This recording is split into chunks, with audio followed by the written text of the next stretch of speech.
आज तक रेडियो सुनता है सारा जहां।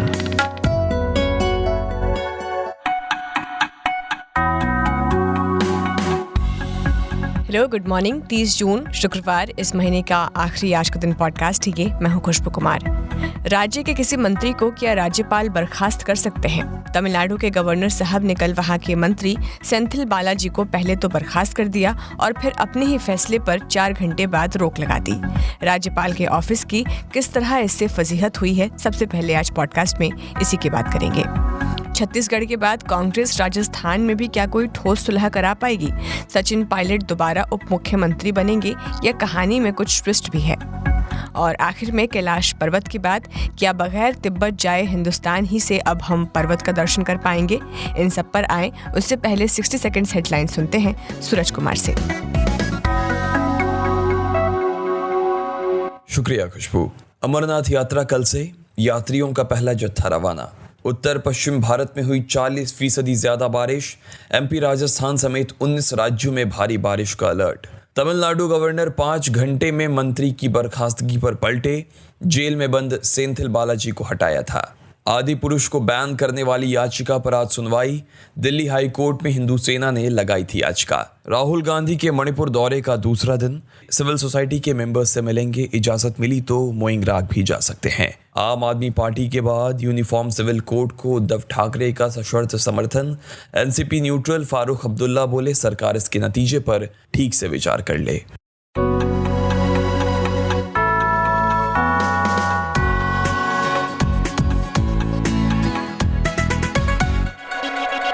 4-4.5 घंटे के करीब तमिलनाडु में कल असमंजस की स्थिति रही, वो भी इस बात पर कि वी सेंथिल बालाजी मंत्री रहे भी अब या नहीं। विवाद हुआ शाम 7:30 बजे के करीब तमिलनाडु के राज्यपाल ऑफिस से निकली एक प्रेस रिलीज की वजह से, जिसने दिल्ली से लेकर चेन्नई तक सनसनी मचा दी। राज्यपाल RN रवि साहब का आदेश था कि सेंथिल बालाजी को तत्काल प्रभाव से मंत्री परिषद से निकाला जाता है। आपको याद होगा, DMK नेता बालाजी वही हैं जिन्हें अभी हाल ही में 14 जून को ED ने गिरफ्तार कर लिया था और 12 जुलाई तक उनको न्यायिक हिरासत में ही रखने का कोर्ट ने फरमान दिया था। बालाजी पर दरअसल नौकरी के बदले में पैसा लेने और मनी लॉन्ड्रिंग जैसे भ्रष्टाचार के आरोप हैं।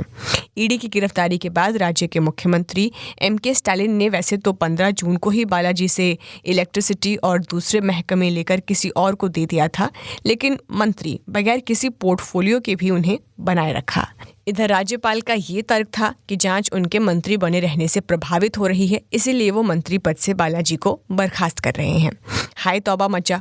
मुख्यमंत्री ने कहा, ये तो राज्यपाल साहब के अधिकार क्षेत्र में ही नहीं आता, किसी मंत्री को चुनना और बर्खास्त करना ये मुख्यमंत्री का मसला है। मुख्यमंत्री और DMK की ओर से कोर्ट जाने की बात हो रही थी इस आदेश के खिलाफ। तभी देर रात एक और आदेश आ गया।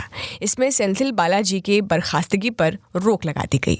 तो किस तरह कल देर रात ये पूरा ड्रामा चला है, गवर्नर ऑफिस की क्यों इससे किरकिरी हुई है, पूछा मैंने इंडिया टुडे टीवी में कंसल्टिंग एडिटर राजदीप सरदेसाई से।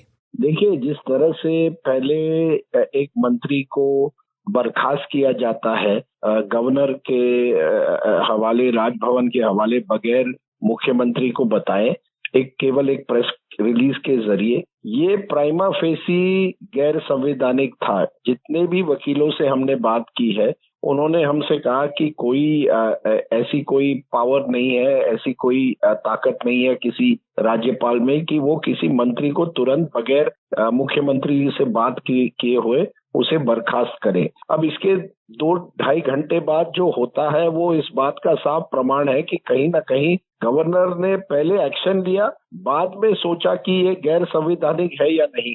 क्योंकि अब कहा जा रहा है कि सेंटर या गृह मंत्रालय ने गवर्नर को सूचित किया कि आप ये डिसीजन आपका होल्ड पर रखिए और पहले आप बातचीत करिए अटॉर्नी जनरल से, उनसे सलाह लीजिए, कानूनी सलाह लीजिए, उसके बाद आप इस पर कोई ठोस निर्णय ले सकते हैं। पहले तो आपने निर्णय ले लिया, अब कहा जा रहा है आप सलाह लीजिए। नॉर्मली तो ये होता है कि पहले सलाह ली जाती है, उसके बाद कोई निर्णय होता है। तो कहीं ना कहीं जल्दबाजी हुई है और इसकी वजह से गवर्नर की, मैं कहूंगा गवर्नर के पोजीशन पर जरूर सवाल उठता है कि गवर्नर इतनी जल्दबाजी दिखाकर किसी मंत्री को इस तरह से बर्खास्त करेंगे, तो कहीं ना कहीं हमारे पूरे संविधान पर और गवर्नर के रोल पर 164 आर्टिकल में जो लिखा है और 63 और 64 उस पर सवाल उठेगा, क्योंकि गवर्नर जो है वो aid and advice of council of ministers यानी काउंसिल ऑफ मिनिस्टर्स से बात के डिसीजन को की सहमति से लेता है।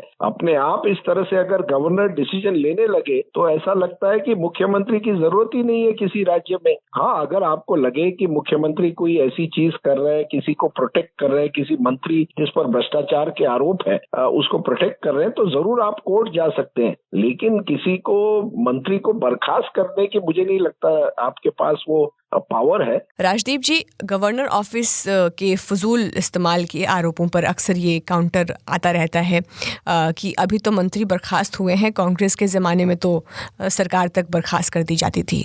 आप इनमें उनमें कहीं कोई पैटर्न ढूंढ पाते हैं क्या?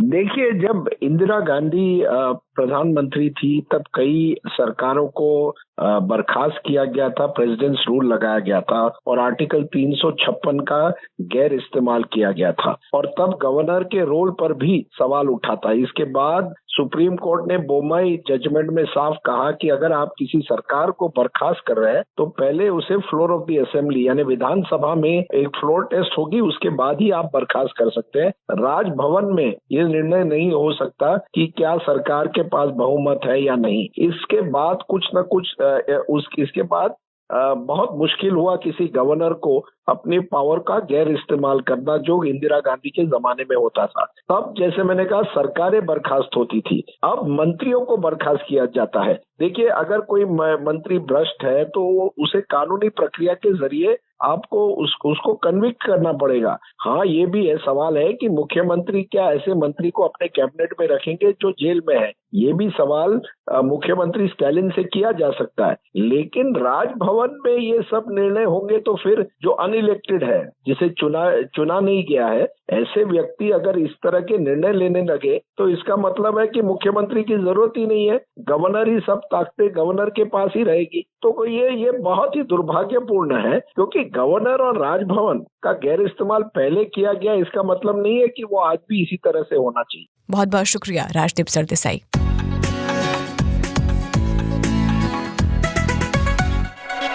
कांग्रेस ने कर्नाटक में कुर्सी की पहेली सुलझाने के बाद छत्तीसगढ़ में मचे अंतर्कलह का हल निकाल लिया है। भूपेश बघेल और टीएस सिंहदेव के बीच चल रही सियासी खींचतान को निपटा दिया है पार्टी ने। लेकिन छत्तीसगढ़ अकेला प्रदेश नहीं था जहां कांग्रेस इस ऊहा-पोह से जोड़ रही थी। इस फहरिस्त में जो सबसे पहला नाम है वो राजस्थान का है। पार्टी ने इसके लिए ठीक 1 महीने पहले दिल्ली में बड़ी माथापच्ची भी की थी। अशोक गहलोत और सचिन पायलट को एक साथ बिठाकर उनके बीच जमी बर्फ को पिघलाने की कोशिश की गई थी, लेकिन छत्तीसगढ़ की तरह कुछ ठोस फॉर्मूला निकल कर नहीं आया था। अब जबकि छत्तीसगढ़ में टीएस सिंहदेव को डिप्टी सीएम बनाकर जिस तरह से पार्टी ने बीच का रास्ता निकाला, क्या इसी लाइन पर, इसी फॉर्मूले पर राजस्थान में भी बात बन सकती है? पूछा हमने जयपुर में इंडिया टुडे हिंदी मैगजीन के कॉरेस्पॉन्डेंट आनंद चौधरी से। देखिए कि राजस्थान और छत्तीसगढ़ की स्थितियां बिल्कुल अलग हैं। छत्तीसगढ़ में टीएस सिंहदेव जिनको उप मुख्यमंत्री बनाया गया है, राजस्थान में ये फार्मूला चुनाव के ठीक बाद ही लागू कर दिया गया था, जब पायलट को उप मुख्यमंत्री बनाया गया था। और उसके बाद से ही लगातार आप देखिए कि पायलट और अशोक गहलोत के बीच में जो ज्यादा तलखियां शुरू हुई है, तब से जब से उनको उप मुख्यमंत्री बनाया गया था तब से ही शुरू हुई है। अब रही बात सचिन पायलट की, तो वो उप मुख्यमंत्री जैसा पद तो अब वो नहीं लेंगे, क्योंकि आप देखिए कि उस पद से तो उन्हें हटाया गया था, अध्यक्ष के पद से उन्हें हटाया गया था। अब उनको इससे बड़ी चीज चाहिए, बड़ी जिम्मेदारी चाहिए। और वो बड़ी जिम्मेदारी क्या हो सकती है? अब कांग्रेस में एक फार्मूला तैयार किया जा रहा है, उनको कोई ऐसी जिम्मेदारी दे दी जाए जिससे गहलोत गुट को भी आपत्ति नहीं हो और सचिन पायलट भी खुश हो। तो उसके लिए कांग्रेस जो वर्किंग कमेटी है उसमें कोई जगह तलाशी जा रही है। राजस्थान में जो चुनाव कैंपेन कमेटी बनेगी उसके प्रभारी के तौर पर जिम्मेदारी दी जा सकती है। और फिर एक फार्मूला ये भी निकल कर आ रहा है कि राजस्थान के जो मौजूदा प्रदेशाध्यक्ष हैं गोविंद सिंह डोटासरा, उनको हटाकर किसी सचिन पायलट के गुट के ही किसी नेता को राजस्थान का प्रदेशाध्यक्ष की कमान सौंपी जाए और सरकार में भी उनके जो कुछ लोग हैं उनको कोई नई जिम्मेदारी दी जाए। आनंद जी, आपको भी याद होगा 1 महीने पहले दिल्ली में जो बैठक हुई थी गहलोत और पायलट के साथ कांग्रेस आलाकमान की, उसके बाद क्या इन दोनों नेताओं के रुख में एक दूसरे के प्रति नरमी दिखी है? बयानों के जो बम फोड़े जा रहे थे दोनों तरफ से, वहाँ क्या अभी भी सीज फायर जैसी स्थिति है? बिल्कुल, बिल्कुल, उसमें बिल्कुल सही है। वो बैठक थी 29 मई की, पिछले जो महीने 29 मई को जो बैठक हुई थी और उसके बाद में जो वेणुगोपाल ने आकर बाहर ये कहा था कि अब राजस्थान में दोनों नेता मिलकर चुनाव लड़ेंगे और हम दोनों इन नेताओं के साथ राजस्थान में चुनाव जीतेंगे। अब आप देखिए कि उससे पहले सचिन पायलट ने एक अल्टीमेटम दे रखा था कि उनकी 3 मांगे थी जिनको लेके उन्होंने अजमेर से जयपुर तक की एक पैदल यात्रा की थी और उससे पहले एक प्रेस कॉन्फ्रेंस की थी। वो तीनों मांगे को लेकर अशोक गहलोत एक सार्वजनिक मीटिंग में ये कह चुके हैं कि ये इनमें से कोई भी मांग ऐसी नहीं है जो पूरी होने लायक है। हालांकि सचिन पायलट ने उसके कुछ दिन बाद में जब वो टोंक में एक चुनावी सभा में पहुंचे तब वहां उनसे सवाल पूछा गया कि क्या अब भी वो अपनी मांगों पे कायम है। तब सचिन पायलट ने ये कहा था कि हाँ, युवाओं के जो भरोसा है वो उसको टूटने नहीं देंगे और आरपीएससी में जो जितने भी पेपर आउट हुए हैं और आरपीएससी में जिस तरह का करप्शन है उसको लेकर वो लगातार मामले उठाते रहेंगे। वसुंधरा राजे के करप्शन को भी लेकर भी वो मामले उठाते रहेंगे। हालांकि उसके बाद सचिन पायलट का कोई सार्वजनिक तौर पे बयान नहीं आया और सचिन पायलट के पिताजी जो राजेश पायलट थे उनकी स्मृति में जो स्मृति स्थल है वहां जो भंडारेज में मूर्ति का अनावरण था उस समारोह में भी सचिन पायलट ने ऐसी कोई बात नहीं कही जो कांग्रेस या अशोक गहलोत के खिलाफ हो या कांग्रेस पार्टी के खिलाफ हो। तो उसके बाद से लगातार ये लग रहा था कि राजस्थान में कुछ सुलह तो हुई है, कुछ न कुछ आश्वासन तो दोनों नेताओं को मिला है जिसके कारण दोनों नेता आपस में एक दूसरे के खिलाफ बयानबाजी से बिल्कुल बंद कर चुके हैं और दोनों नेता अभी शांत है। लेकिन अंदर ही खाने ये भी कहा जा रहा है कि अगर सचिन पायलट की जो मांगे हैं उन पर अभी फैसला नहीं हुआ तो आने वाले दिनों में सचिन पायलट कुछ और बड़ा करने की कोशिश में है और वो उसके लिए लगातार सोच रहे हैं कि जो पैदल यात्रा है उसी की तरह कोई एक संभाग में वो एक बड़ी सभा करे और वहां एक अपनी शक्ति प्रदर्शन करें। अच्छा, ये बताइए कि अगर कांग्रेस बीच का कोई रास्ता निकाल भी लेती है तो चुनाव में किसके चेहरे को आगे करेगी या बिना चेहरे के चुनाव लड़ने का दांव खेलेगी? देखिए कि कांग्रेस में तो आमतौर पे चेहरों के साथ ही चुनाव में जाती है कांग्रेस और ऐसा बहुत कम होता है कि कांग्रेस अपना चेहरा डिक्लेयर नहीं करे। मध्य प्रदेश में कमलनाथ के चेहरे के साथ जा रही है तो राजस्थान में अशोक गहलोत ये भी चेहरा है और अगर वो मुख्यमंत्री रहते हैं तो उन्हीं के चेहरे पे तो चुनाव होगा। हालांकि संगठन में किसी को भी जिम्मेदारी दी जाए, अभी जैसे गोविंद सिंह डोटासरा प्रदेश अध्यक्ष है लेकिन हालांकि संगठन के तो वो मुखिया हैं लेकिन उनका चेहरे पे चुनाव में जाने वाली स्थिति नहीं है। ऐसे अगर और किसी को भी अगर राजस्थान में प्रदेश अध्यक्ष की जिम्मेदारी मिलती है तो उनके चेहरे पे तो चुनाव में नहीं जा सकता। कांग्रेस तो अभी अशोक गहलोत के चेहरे पे चुनाव लड़ना पड़ेगा। परिस्थितियां चाहे जैसी भी रहो, आगे नतीजे चाहे जैसे आए, लेकिन अशोक गहलोत के चेहरे पे इनको चुनाव में जाना पड़ेगा। तो राजस्थान चुनाव में अशोक गहलोत ही कांग्रेस का चेहरा होंगे, चाहे पायलट किसी भी भूमिका में हो। बता रहे थे आनंद चौधरी। बहुत बहुत शुक्रिया आपका।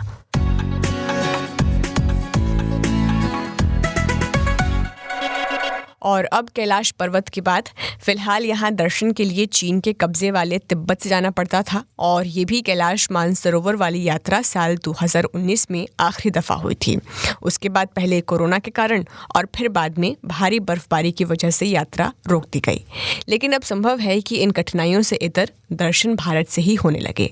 उत्तराखंड के पिथौरागढ़ के स्थानीय ग्रामीणों ने एक रास्ता तलाश लिया है जो संभव है तिब्बत जाने की ज़रूरत ही न रहे। तो पहले रास्ता किस तरह से था और अब नया कौन सा व्यू पॉइंट मिला है, पूछा मैंने आज तक रेडियो के कॉरेस्पॉन्डेंट ऋचिक मिश्रा से। देखिए, उत्तराखंड का जो पिथौरागढ़ जिला है वो एकदम चाइना बॉर्डर से सटा हुआ है और इस जगह की ऊंचाई जो है वो करीब 18,000 फीट के आसपास है। वहाँ पर लिपू लेक की पहाड़ियां हैं और इन पहाड़ियों से कैलाश पर्वत दिखाई देता है, ऐसा दावा किया गया है। वहाँ के ग्रामीणों ने रास्ता भी खोज लिया है कि आप उस जगह तक पहुंच जाएं जहाँ से कैलाश पर्वत दिखाई देता है। और ये जगह जो है नाभी डांग करके एक जगह है। नाभी डांग जो है वहाँ से करीब 2 से 3 किलोमीटर की ऊंचाई पर आपको ट्रैक करना होगा।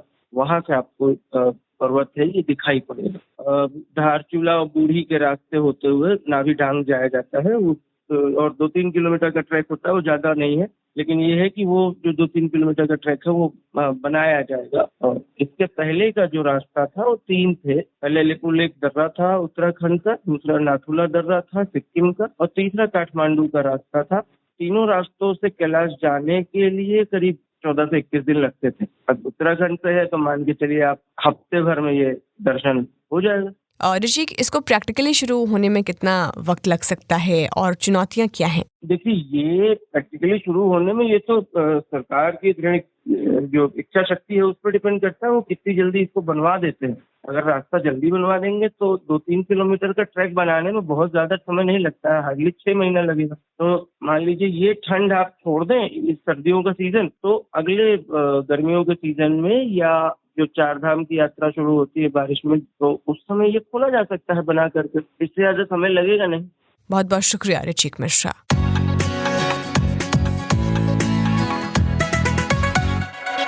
और अब वक्त है देश दुनिया में छपी आज की बड़ी खबरों को जानने का। मेरे साथ सूरज कुमार जुड़ गए हैं। गुड मॉर्निंग सूरज। गुड मॉर्निंग खुशबू। तो सबसे पहले अपन बात यूनिफॉर्म सिविल कोड को लेकर करते हैं। दैनिक भास्कर और हिंदुस्तान टाइम्स की ये खबर है, 3 जुलाई को संसदीय बैठक होगी यूनिफॉर्म सिविल कोड पर।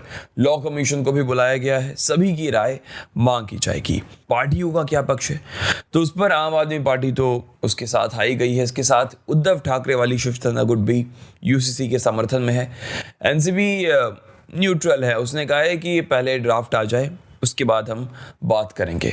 हाँ, फारूक अब्दुल्ला ने ये ज़रूर कहा है, जो जम्मू कश्मीर के पूर्व मुख्यमंत्री रहे हैं, कि सरकार इसके नतीजों पर पहले ठीक से विचार कर ले। अब फारूक अब्दुल्ला तो सरकार को यूसीसी पर विचार करने के लिए कह रहे हैं, लेकिन फिलहाल जो सरकार के लिए विचारणीय है वो है कैबिनेट रीशफल। जेपी नड्डा जो कि बीजेपी के नेशनल प्रेसिडेंट हैं, होम मिनिस्टर अमित शाह, इन दोनों के साथ प्रधानमंत्री नरेंद्र मोदी की कल रात में लंबी बैठक चली है। और ये कहा जा रहा है कि अब कुछ पद हैं जो इधर से उधर बदले जा सकते हैं, कुछ नए चेहरे आपको कैबिनेट में दिख सकते हैं। और इसको लेकर 3 जुलाई को प्रधानमंत्री नरेंद्र मोदी फुल मिनिस्ट्री के साथ, जितने भी मिनिस्ट्री है उनके साथ एक मीटिंग करने वाले हैं। और मणिपुर में फिर हिंसा हुई है, गोली से 2 लोगों की मौत हो गई है। राहुल गांधी भी मणिपुर के दौरे पर हैं और कल वो राहत शिविरों में पीड़ितों से मिले। और हिंदुस्तान टाइम्स पे आएंगे खुशबू, तो इसी खबर को बताया गया है कि कैसे राहुल गांधी को बाई रोड जाने से रोका गया, फिर उनको हेलीकॉप्टर से मणिपुर रिलीफ कैंप ले जाया गया, क्योंकि ऐसा कहा गया कि आगे रास्ता ठीक नहीं है सिक्योरिटी मसले को लेकर। और इसके बाद वो फिर हेलीकॉप्टर से, सरकारी हेलीकॉप्टर से वो रिलीफ कैंप पहुंचे। एक तस्वीर भी है जहां पर एक महिला के साथ वो खड़े दिखते हैं और महिला रोती हुई नजर आ रही है।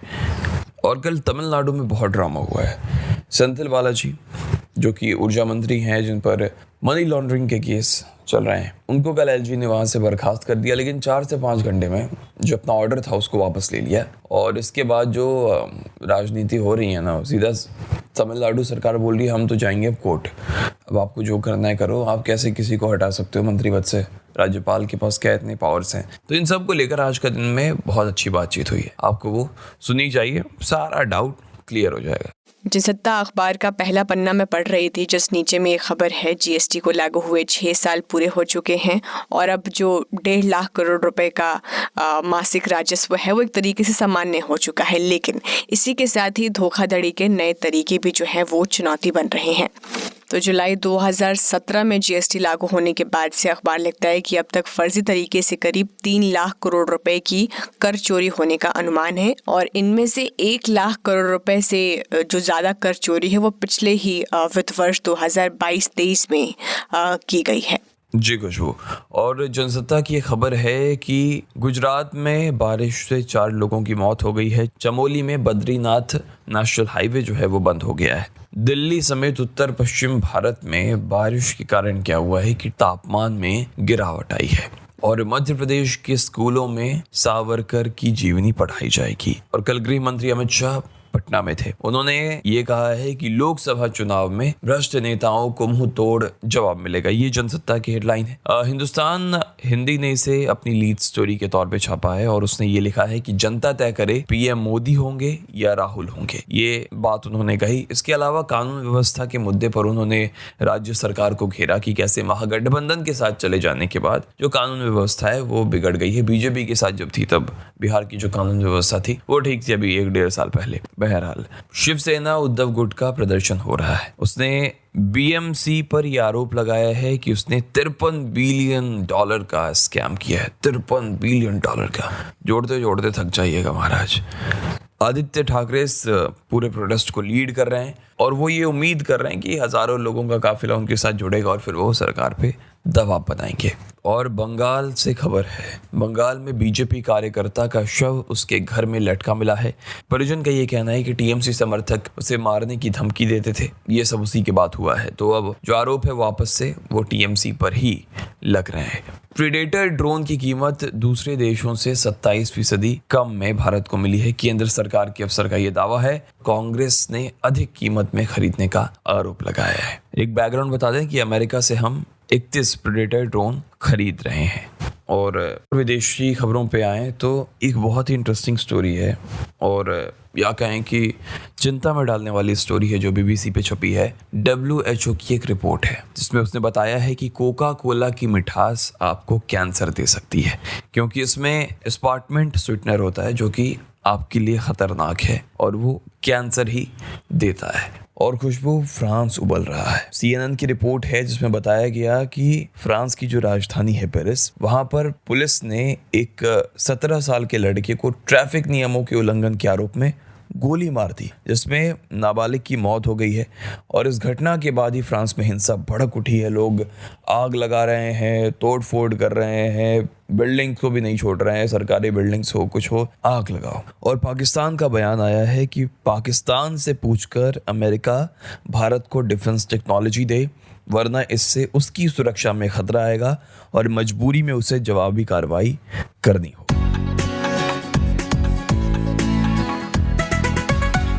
और अब 30 जून का इतिहास भी जान लेते हैं। वर्ल्ड सोशल मीडिया डे हर साल आज ही के दिन मनाया जाता है। सोशल मीडिया डे पहली बार दुनिया भर में 30 जून 2010 को मनाया गया था। और आज ही के दिन साल 1937 में लंदन में दुनिया का पहला इमरजेंसी नंबर 999 जारी किया गया था। इसके पीछे की वजह 10 नवंबर 1935 को हुई एक घटना थी। तो इसी के साथ आज के दिन में फिलहाल इतना ही। अब आपसे अगले हफ्ते सोमवार को होगी मुलाकात।